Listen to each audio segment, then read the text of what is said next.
saja. Sehat selalu sama seperti jiwa kami baik-baik saja. Kami mempercayai itu semua karena anugerah Tuhan, itu semua karena kebaikan Tuhan. Apapun yang kami kerjakan, apapun yang kami lakukan, Yesus membuat berhasil supaya hidup kami diberkati. Karena kami mempercayai bahwa ketika hidup kami diberkati, kami dapat jadi saluran berkat buat orang lain. Kami berdoa juga buat jemaat Tuhan, Ibu Yani yang hari ini berulang tahun. Kami mempercayai Kau memberkati umur panjang, kesehatan, berkat-berkat yang luar biasa dalam kehidupannya. Untuk semua jemaat juga diberkati dalam kehidupan kami masing-masing.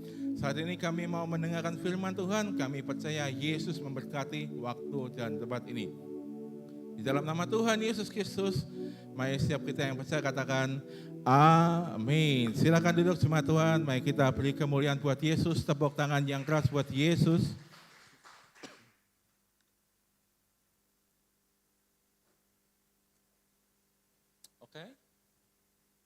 Oke, slide-nya ya.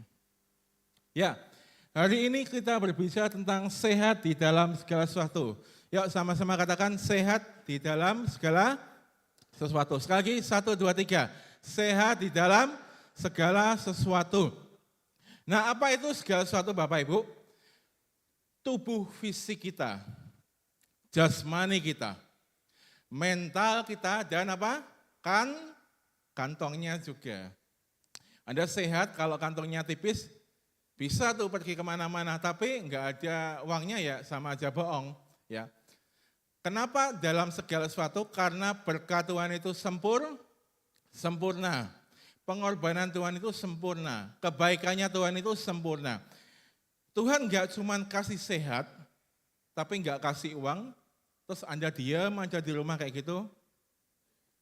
Tapi Tuhan juga enggak mungkin kasih uang, kasih berkat, tapi Anda juga sakitan.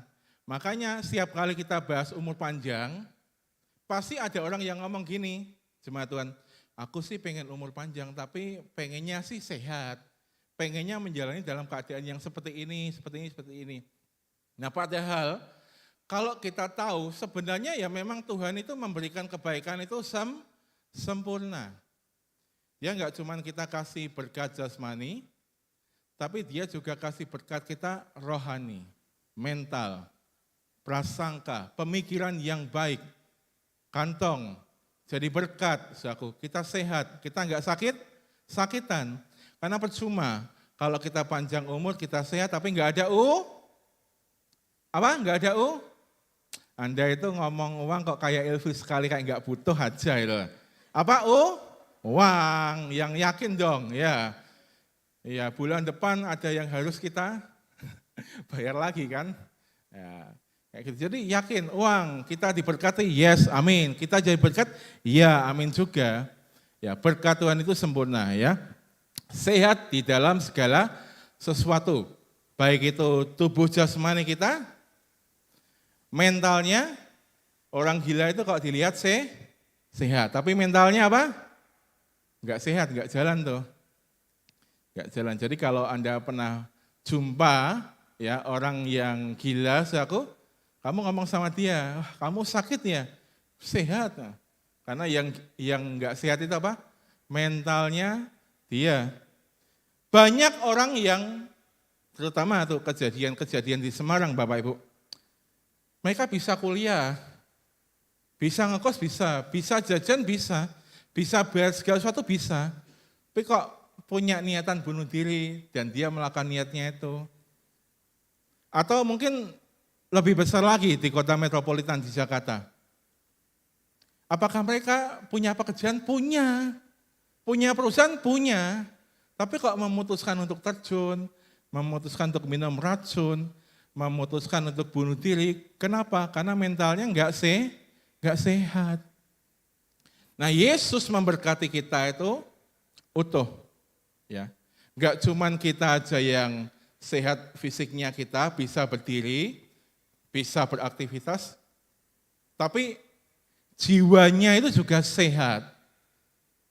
Ya, kantongnya juga sehat sehingga kita bisa menafkahi keluarga kita bisa jalan-jalan, Bahkan mungkin yang punya tanggungan, nggak apa-apa punya tanggungan, tapi yang penting bisa kebayar kan, kayak gitu. Nggak ada masalah Bapak Ibu. Itu ya, yuk.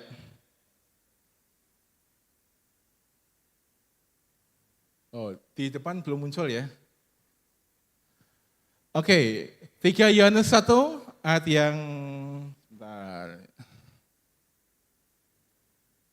Dari penatua Gaius yang kekasih, yang kukasih dalam kebenaran. Saudaraku yang kekasih, aku berdoa semoga engkau apa? Baik-baik dan apa? Sehat-sehat saja. Dalam apa? Segala sesuatu. Sama seperti jiwamu apa? Baik-baik saja. Sebab aku sangat bersuka cita ketika beberapa saudara datang dan memberi kesaksian tentang hidupmu dalam apa? Kebenaran. Sebab memang kau hidup di dalam kebenaran. Bagiku tidak ada sukacita yang lebih besar daripada mendengar bahwa anak-anakku hidup dalam apa? Kebenaran. Sudah bisa layarnya? Belum ya, kayak belum muncul ya. Nah, jemaat Tuhan artinya begini. Jadi kalau ada pertanyaan gimana aku bisa sehat, aku bisa baik-baik saja, jawabannya ada di 4 ayat yang tadi. Apa jawabannya? Hidup di dalam apa? Kebenaran. Nah, jadi apa yang dimaksud dengan kebenaran itu? Yohanes 15 ayat yang ke-6 berkata seperti ini. Jawab Yesus kepadanya, akulah jalan dan kebenaran dan hidup. Tidak ada seorang pun yang datang pada Bapa kalau tidak melalui aku. Aku itu siapa? Yesus Kristus. Nah, jadi kebenaran di sini mengacu pada satu pribadi yang bernama siapa Bapak Ibu? Yesus Kristus. Sekiranya kamu mengenal aku, kamu juga mengenal Bapakku. Sekarang ini kamu mengenal Dia dan kamu telah melihat Dia. Jadi kalau kita sudah melihat Yesus, kita sudah mengalami perjumpaan dengan Yesus Kristus, artinya kita juga sudah melihat Bapa di surga. Kalau kita mengenal Yesus, kita juga mengenal siapa? Bapa di surga. Nah, orang yang hidup dalam kebenaran, jemaat Tuhan, adalah orang yang mengenal siapa? Yesus. Nah, saya mempercayai kita semua sudah kenal dengan pribadi yang namanya siapa? Yesus. Loh, kok bisa ngomong kayak gitu, Pak? Ya karena tiap minggu di mimbar ini, ya, di JKI Puri Marina, yang diceritakan hanya siapa? Yesus. Ya ada nama tokoh lain yang diceritakan. Yusuf lah, Musa, Elia atau yang lain. Tapi semuanya itu harus bermuara pada satu pribadi yang namanya siapa? Yesus. Nah, kadang ada orang mungkin berkata, kok di sana khotbahnya kok di sini Yesus terus? Apa enggak ada yang lain, enggak ada topik lain? Loh, lah Tuhanmu siapa? Yesus. Berarti yang mau kita kenal siapa? Yesus. Ada di beberapa tempat ngomong soal motivasi, ngomong soal tokoh-tokoh yang lain. Boleh, boleh. Tapi Bapak Ibu Saudara, semua tokoh-tokoh yang tadi harus memperjelas maksud Alkitab atau menceritakan satu pribadi yang namanya siapa? Tuhan Yesus. Karena kalau ada yang berbicara di satu mimbar, dia cuma cerita tokoh perjanjian lama. Bahkan saya pernah dengerin video, saudaraku, khotbah 30 menit, 15 menit pertama dia enggak pernah nyebut kata Yesus. Dia cuma nyebut, iya motivasi, orang itu kalau berkarakter harus seperti ini, kalau mau diberkati harus seperti ini. Lah, kalau itu seminar di hotel, cocok. Tapi kalau itu di sebuah gereja, 30 menit ada waktu berkhotbah dan 15 menit pertama dia enggak pernah sebut nama Yesus. Ini kan jadi sebuah pertanyaan. Yang dia mau jelaskan itu kabar baik yang mana? Yang mau dia ceritakan itu siapa? Pelajaran seminarkah? Atau pribadi Yesus, aku? Nah makanya saudaraku di tempat ini setiap minggu selalu dijelaskan tentang pribadi Yesus. Sekalipun itu mungkin menyinggung nama tokoh yang lain untuk memperjelas bagaimana kebaikan Tuhan buat kita. Ya orang yang hidup di dalam kebenaran adalah orang yang mengenal Yesus. Setiap hari bahkan di grup WhatsApp kita, di GKI Purima Arena punya grup WhatsApp. Di grup WhatsApp itu selalu menceritakan setiap hari renungan tentang siapa? Yesus Kristus. Supaya ketika kita buka HP, kadang ada orang yang sebenarnya bangun pagi dia pengen kencing Bapak Ibu. Tapi enggak, kencingnya nanti. Yang penting buka HP buka HP dulu. Nah, kami percaya, kami berharap, nah satu ketika kalau kamu tiap pagi bangun, ya ada orang yang seperti itu, sakjane harus ke kamar mandi dulu, tapi dia pokoknya buka HP dulu. Ya, Anda bisa lihat renungan di grupnya GPM. Tentang siapa? Yesus. Supaya setiap hari Anda tuh diingatkan tentang Yesus. Anda diajar fokus kepada siapa? Yesus. Anda diajar fokus pada salib Yesus dan semua kebaikan-kebaikan Yesus. Oleh sebab itu hari ini kita berbicara tentang pengenalan akan Kristus. Karena saya pribadi percaya ketika kita mengenal Yesus, keadaan kita tuh pasti apa? Baik-baik saja dan sehat-sehat saja. Buktinya apa? Coba kalau Anda lebih banyak baca berita di koran, terutama pas COVID ya, kemarin, yang paling saudara takutkan siapa? Jangan pagi-pagi ada COVID nih, masih harus ini nih. Terus kalau pas waktu ada guncangan soal keuangan, ya, orang jadi lupa, ya, beberapa orang di luar sana, ya, jadi lupa kalau Tuhan Yesus sumber berkat. Tapi ketika mereka lebih banyak baca berita ekonomi, ya hari ini sebentar lagi akan ada krisis. Ya, semua orang dianjurkan untuk berhemat. Apalagi hari-hari ini tuh, kemarin tuh hari Jumat kayaknya tuh, Bank Indonesia tuh, bunga dinaikkan 6% saudaraku, supaya orang lebih banyak nyimpan ketimbang apa? Ngeluarin uang untuk berbelanja. Saudaraku. Nah, kalau Anda baca hal-hal tentang seperti itu, Anda pasti akan diarahkan kepada hal-hal seperti itu.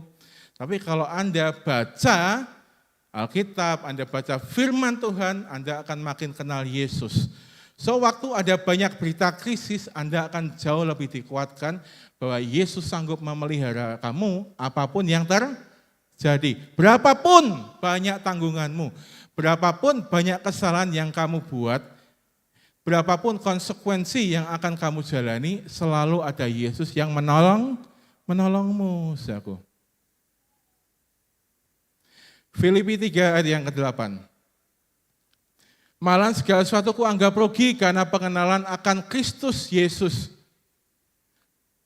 Tuhanku lebih mulia daripada semuanya. Oleh karena Dialah, aku telah melepaskan semuanya itu dan menganggapnya apa? Sampah, supaya aku memperoleh Kristus.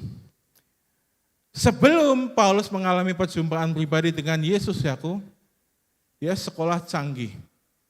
Saya yakin dia juga punya uang yang cukup banyak, ya, karena dia membela rezim di mana waktu itu pemerintahnya tidak menyukai orang-orang yang percaya pada Yesus. Dulu Paulus berpikir apa yang dia hidupi, apa yang dia jalani dulu itu luar biasa. Semua hukum Taurat dia merasa bisa melakukannya. Dia merasa itu hal yang hebat. Tetapi ketika dia mengalami perjumpaan pribadi dengan Tuhan, saudaraku, dia rasa yang dulu-dulu kok kayaknya sampah. Enggak ada apa-apanya dengan ketika dia mengalami perjumpaan pribadi dengan siapa? Yesus. Banyak buku yang saya baca Bapak Ibu. Banyak video yang saya lihat. Saya tiap hari belajar. Banyak hal. Tapi yang selalu membuat saya bersukacita adalah ketika saya menikmati apa? Firman Kristus. Saya baca banyak buku, saya baca banyak hal. Tapi saya enggak pernah jelasin semua buku-buku itu di mimbar Bapak Ibu. Mimbar hanya untuk siapa? pribadi Yesus Kristus. Lebih daripada semua yang saya pelajari itu, Bapak Ibu, firman Kristus adalah hal yang utama yang membuat saya itu tetap bertahan sampai hari ini. So, jadi ketika Anda punya sesuatu, Anda belajar sesuatu, Anda menemukan sesuatu, apakah itu jauh lebih penting dari pengenalan Anda akan Yesus? So, engkau bisa belajar tentang bisnis, skill, tentang pekerjaanmu. Satu hal justru yang kau harus utamakan itu apa? Menikmati firman apa? Kristus. Karena, saudaraku, teknologi akan usang saat waktunya. Ilmu terus berkembang. Ilmu bisa ketinggalan. Tapi Yesus Kristus itu apa? Sempurna. Di setiap zaman, ketika Anda mendengarkan Yesus, nama itu selalu menjadi kekuatan. Mau di tahun 1000, di tahun 1500, di tahun 2000, maupun nanti di tahun-tahun yang akan datang. Nama Yesus tetap relevan, Bapak Ibu. Semua hal itu akan bisa ketinggalan. Semua hal yang Anda dapatkan hari ini bisa menjadi sesuatu yang enggak berguna. Tapi nama Yesus itu akan jadi relevan. Baik dulu, sekarang, sampai selama-lamanya. Nama Yesus tetap berkuasa, akan menolong Anda dalam situasi apapun. Baik anakmu ujian, untuk mendapatkan sekolah baru, untuk punya kehidupan yang baik, untuk punya masa depan yang baik, Anda perlu yang namanya siapa? Yesus. So kalau Anda nggak punya yang lain seperti teman-temanmu, nggak apa-apa. Yang penting Anda satu, punya satu, yaitu siapa? Tuhan Yesus.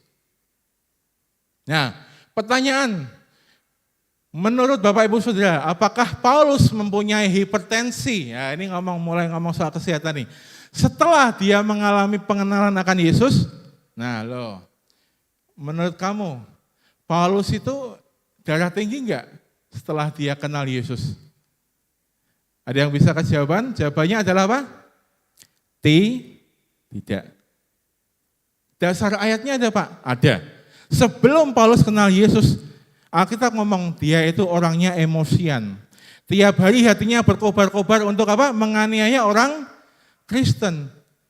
Kamu punya enggak teman yang isinya tiap hari punya rencana bunuh orang? Coba keadaan hidupnya dia. Tiap hari emosian, tiap hari pengen ngelemparin orang, tiap hari pengen bunuh orang Kristen. Dulu Paulus kayak gitu. Bayangin kalau kamu ketemu teman yang kayak gitu, kira-kira apa yang dialami dalam hidupnya? Nah kalau Bapak Ibu pernah lihat banyak film, orang-orang yang emosinya itu labil, enggak stabil, punya pemikiran buruk, punya prasangka yang buruk. Kalau kamu pernah lihat film-film seperti itu, malamnya dia itu selalu minum obat-obat penenang loh. Hidupnya enggak tenang, enggak sehat. Tapi coba, setelah Paulus mengalami perjumpaan pribadi dengan Yesus, dia kenal Yesus, hidupnya berubah. Dan saya yakin dia jauh lebih sehat, dia jauh lebih bersemangat, dia jauh lebih bersukacita. Buktinya apa? Sekalipun dia di penjara, dia nulis surat buat semua jemaat. Mentalnya enggak terganggu walaupun dia masuk penjara, dia tetap aja nulis. Kesehatannya tetap terjaga. Buktinya apa? Dia nulis banyak hal tuh. Nyatanya masih bisa hidup kok. Karena dia bukan mati karena penyakit. Paulus itu bukan mati karena penyakit kan. Karena pelayanan aja. Nah, kalau Bapak Ibu Saudara mengenal Yesus dan hari ini saya percaya kita semua sudah mengenal pribadi Yesus dan semakin menikmati pribadi Yesus, hidupmu tuh sehat. Amit-amit ya Bapak Ibu. Andai kan tuh kantongnya lagi tipis, ya jiwamu itu, hatimu pasti tetap tenang, tetap bersukacita. Ngerasa kalau kamu itu anak raja sekalipun dompetnya kosong. Nah, tapi dompet kosong itu kan kenyataan. Kenyataan bisa berubah. Yang enggak bisa berubah apa? Kebenaran Tuhan. Bahwa Yesus rela jadi miskin supaya kita jadi kaya oleh karena kemiskinannya. Nah jadi kalau Bapak Ibu sudah mengenal Yesus, saya mempercayai dalam keadaan apapun, Anda tuh pasti akan tetap bersuka cita. Nah kalau Anda sudah bersuka cita, hidupmu itu pasti bahagia, sehat, gak khawatir meskipun keadaan menghimpitmu. Karena apa? Sukacitanya itu bukan dari hal-hal yang di luar. Tapi dari mana Bapak Ibu? Dalam. Di dalamnya ada siapa? Yesus. So kalau di dalam hidup kita ada Yesus, percayalah, dalam keadaan apapun kamu tuh baik-baik saja. Oleh sebab itu kita yang punya keluarga, kita yang punya anak, nomor satu yang harus kita berikan kepada mereka adalah cerita tentang pribadi Yesus. Someday anak-anak kita nggak bersama dengan kita hidup